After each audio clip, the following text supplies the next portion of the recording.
What's up, everybody? Brett here, and I'm back today casting another Total Warhammer 2 replay, another game I got to play myself. So guys, I wanted to keep the theme going. Last time I did a tree build, or more of an Argolin theme build, with an Ancient Tree Man centered focus. However, this time I was like, you know what, let's do a Call to Sotek all skink build. And that's exactly what I did. Now, my opponent's army, as you guys could see there, you have the benefit of seeing what his army was. I, however, did not. So, Skinks, certainly viable. These little buggers, let's go ahead and get the unit card popped out. They can give you a lot of tools. So, in the front here, to take any skirmish fire, I've got your standard skink cohorts. They've got their little shields. They're there just to take damage. They only cost 300 gold, guys. They're one of the cheapest, most cost-efficient units in the game. I've got skink cohorts with javelins, 4 groups here, and kind of a secondary line. They can throw poison javelins. They do a decent amount of missile damage for their cost. Only an extra, I think, 100 gold more than them.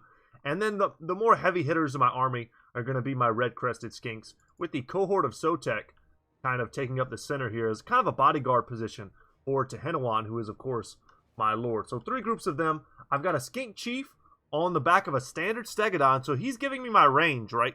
He's got a 360 range with his giant ballista on the back, and we're going to attempt to take this hill. I fully expected my opponent to be on the other side, which is why I Vanguard deployed my skink skirmishers out front with their poison missiles. I figured I could scout the top of the hill, see where they are, and then take the hill myself. But what I quickly realized, as I sought to, and of course we're in slow motion now, but I am moving my entire army as one to take this hill. However, Ushabti, guys. Ushabti with great bows. I think there are 2 groups here. There are. And they're moving up. They're moving into position. They're much more mobile and numerous than my long-range options. I only have, for long-range options, this one skink chief on a stegodon to draw them in. But once these guys come in, I really have nothing to counter them with. I've got a standard skink chief here who's going to join these skink skirmishers. And over a long battle, these guys have 82 ammunition. They can do a ton of damage if you can sit them on one target. And then probably the most important part of my build, I've got 4 groups of the Pterodon Riders with the Fire Leech Bolus. That flaming ammunition can do great work versus skeleton blobs. With my opponent, their build totally took me off guard. And then last but not least, let's actually just go over real quick to Tehenawan, who's quite expensive on any mount. But I wanted him to have some mobility, so I put him on a Horn 1 mount, his cheapest option. I opted to go for Flock of Doom if my opponent went wide, and then the Transformation of Kadan is such a value spell. I don't see how you could almost take this lore and not go for the 2 Mana Core summons. I've got Arcane Conduit and Stand Your Ground to attempt to keep my skinks fighting for as long as possible. And to their credit, they generally fight for quite a long time. Now, my build was meant to fight a much wider army than the one that I'm currently going to be facing. I did not expect this type of build at all. My opponent, to his credit, was very gracious. We were talking for a good bit of the battle, before and after, and I expected more skeletons, and what I got instead, 4 groups of skeleton spearmen. 1 Necropolis Knights with halberds, so great anti-large. Perhaps they were expecting a more dino-centric, Saurus-centric build, and instead, skinks. Ushabti Greatbows would be great at targeting down someone, let's say like an Old Blood on a Carnosaur. They could nuke that. They could nuke that pretty damn efficiently. And then here, he's got a triple chariot combo. Something also that I didn't expect. He's got a Necrotect here with Restore, and he's also got, let's see what that last ability is, the Elixir of Might, which he can give to an ally for increased weapon damage and melee attack. That's a pretty strong buff. Also a Tomb Prince, no doubt, for the Guardian Aura is going to accompany Cetra. He also has Blade of Satep, which you can use on an enemy to lower armor and physical resistance. So this is not an opponent to be taken lightly. This guy understands the synergies between buffing. Let's say Cetra, you give him the buff. You apply that debuff that we just talked about from the Tomb Prince. You give Cetra his own buffs. He's got stuff like the Joff's Incantation, which gives him weapon damage and armor piercing. And you also Wrath of Petra. I mean, he can instantly jump on someone, pop all those buffs and debuffs, and then probably insta-kill nuke just about anything. I mean, probably anything in the game. So, understanding that this was a goon squad, right? I didn't have all the time I needed to really inspect what their abilities were and the potential synergies. All I knew was keep Tehenawan away from these guys for as long as possible. and then also hidden in the forest. I could see all of this, right? And I'm doing a mental math as I'm looking at this. I'm like, that can't be everything, right? I don't know, unless he took every spell on Cetra, every ability on the Necrotect and the Tomb Prince, unless he chevroned all these units up, this cannot be it. So I'm expecting that there's something in the forest, and great play from the Tomb King's player, understanding that I could probably take this hill quickly, and that me getting onto his units quickly is not to his benefit. He wants the open field battle, and he also benefited greatly from taking advantage of this forest. And with that, he's going to be able to hide 2 Tomb Scorpions from me. You'll see there they have the hidden annotation, and they're a very cool unit. If you look here, some people don't know this. There actually are, I think they're supposed to be Necrotechs. I'm not 100% on that. They might actually be Tomb Kings embedded within. But anyway, or the dudes from the Mortuary Cult. Not 100% on the lore there, but they are awesome. They're basically just mobile living tombs. Incredible. Anyway, so I'm going to be looking to get in here with my Pterodon Riders. My opponent, very wisely, bringing in the Ushabti. I've decided, instead of taking the hill and forcing my opponent to come to me, which I kind of can't do thanks to him having 2 groups of Ushabti, I'm going to be advancing forward as quickly as possible. Now, this caught me off guard, and this is just because I am a player who likes to switch between factions. I like to change up units, so I don't always get the maximum amount of, I'm going to say, experience that you need to really understand how quickly a particular unit can die in a situation like this. That was a single volley from the Ushabti Great Bows. Didn't kill a model yet, but took them down, looks like about 33% HP. Let's go ahead and put it in standard speed now, and I'm going to be looking to split up my units. I was looking to come and harass with these fire bombing type damages here, but unfortunately I'm right near the edge of the map. So check this out, 2 volleys, that's all it took. These guys broke, and they're going to run off the map with full ammo, so I'm going to get 0 kills off of them. Meanwhile, though, I have enough assets that I can start picking apart their infantry. But look at that, a single volley. That's insane. So I'm attempting to micro. I'm bringing my army forward. I've got them each targeting individual forces.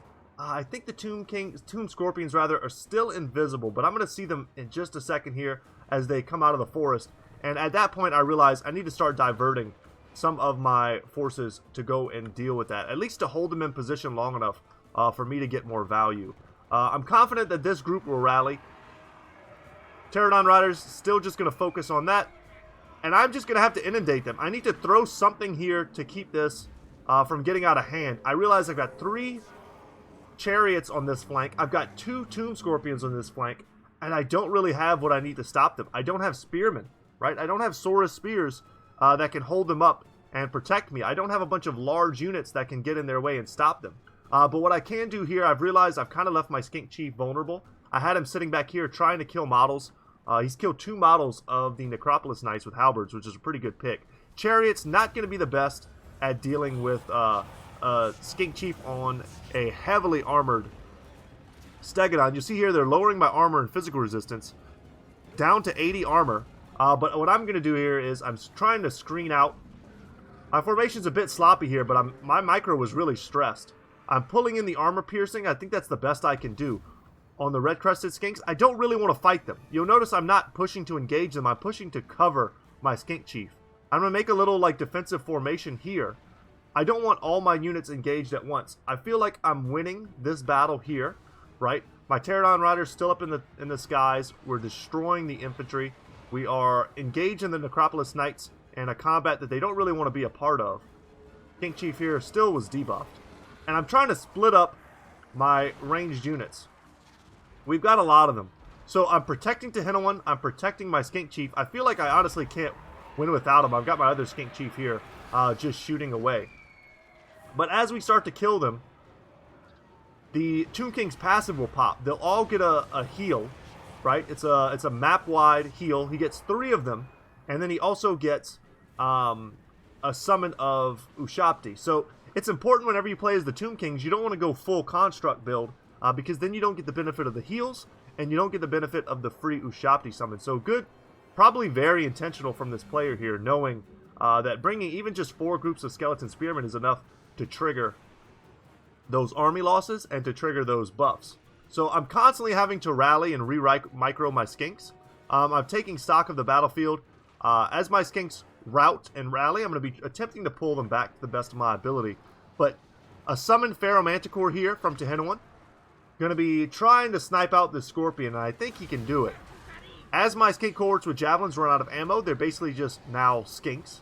And their job is just going to be to get in there and fight. But good play from my opponent. Peeling for that Scorpion, trying to keep it alive. More Fire Leech Bolas still going off.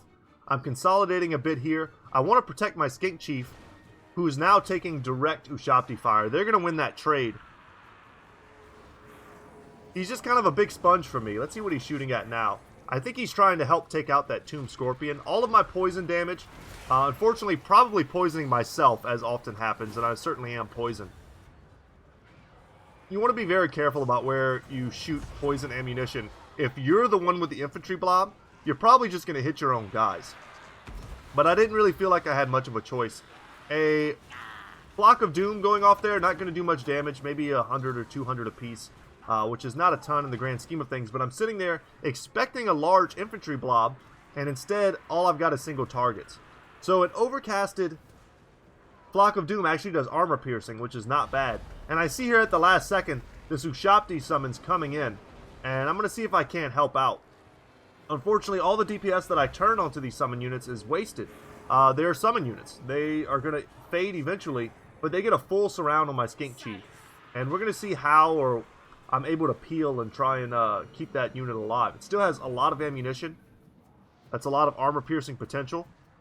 My Skink cohorts with javelins here, tying up these Ushabti, keeping them from continuing to fire. I felt like I had to get up and around and into these Ushabti because they were going to, by themselves, kill my Skink Chief. I'm forcing them to devote more resources to defending them, which I think is pretty good. Once the infantry goes, I mean, I've got all the infantry, but they've got all the big, heavy hitters. Tehenowan here, stand your ground popped. My Skink Chief is attempting to kite. And if I could pick off and kill both of these Tomb Scorpions, which is what I'm attempting to do, I'm going to use the mass for the Pterodon Riders who have run out of ammunition. And they are going to pin them in place. And then we're going to send in the more heavy armor-piercing type guys. Hopefully Tehenowan gets in there soon and starts attacking them. If not, that's a pretty big mistake from my part. His 355 weapon strength, not huge. It's being lowered right now by the poison. He keeps accidentally getting hit by it. But he needs to be in there attacking. And he's going to get in there now on something. I think I might be going for a overcasted Flock of Doom or just a standard Flock of Doom. Yeah. Doing my best to get some value. Want to finally break off these spearmen who are holding on for dear life. My skinks are rallying in the backgrounds. These Ushabti still have ammo. They're still so healthy from all those Realm of Souls heals. One Tomb Scorpion about to go down. Managed to save my Skink Chief. But now he's, being pressured once again by these Ushabtis with great bows. Last remaining ammunitions on these Skink Skirmishers.